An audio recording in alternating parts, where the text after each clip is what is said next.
Hello guys! Welcome to my YouTube! Welcome to my channel! Update na naman tayo sa pangalawa.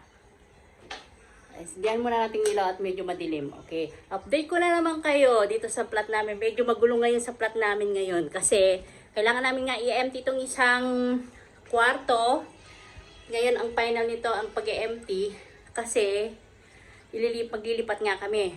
Yung isa papasok sa kwarto, ako papasok sa partition. So, ngayon, ito ang mangyayari ngayon sa amin. Tingnan nyo, di ba? Ang gulo-gulo ngayon. Ngayon, kung naalala nyo, yung in-update ko last month or 2 months, gawa sa kusina, yung sa tiles, ayan. So, may damage na naman siya, ayan. May damage na naman yung kusina namin. So, kailangan palitan na naman siya ng tiles. Ngayon, ang binigay nilang suggest sa akin is yung lahat daw ng gamit namin dito sa kusina, ref, lahat yan, pati table, kailangan namin tanggalin. Kailangan namin tanggalin. So, ipapasok namin doon sa empty na room muna at ilalagay doon kasi 3 days nilang gagawin itong kusina namin. Papalitan lahat ang tiles ng kusina, lahat yan. Papalitan na yan.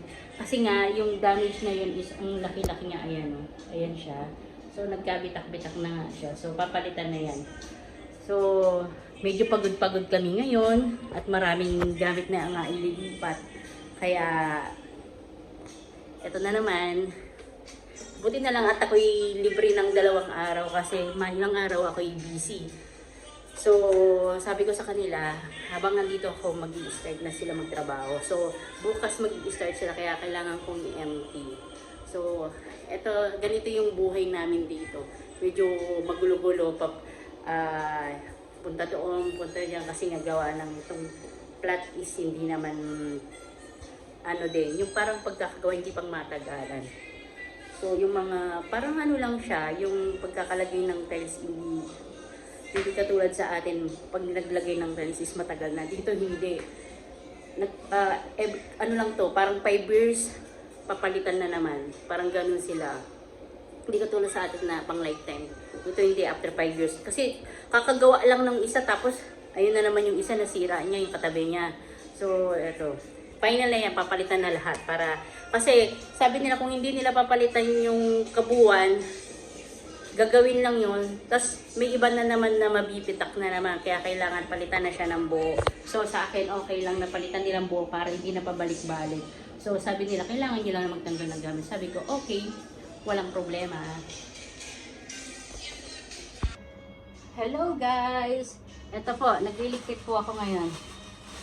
Nagliligpit tayo ng mga gamit.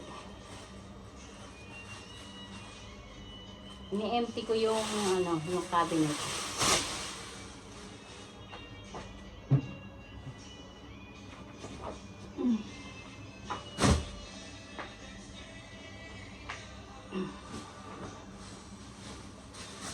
Kasi kailangan ma-empty siya kasi may maglilipat.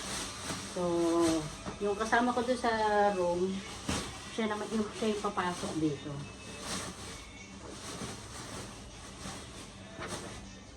Kaya nililigpit ko yung kanyang gamit. Nililigpit tayo ngayon.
ayan o, yung mga gamit na pinaglalabas ko sa kwarto.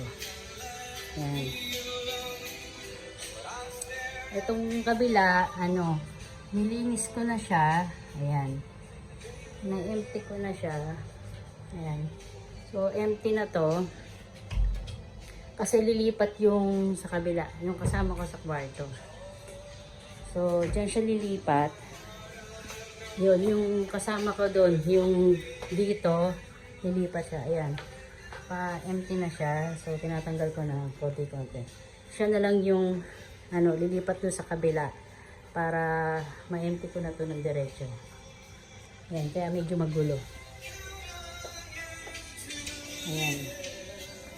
Magulo-gulo yung bahay namin ngayon.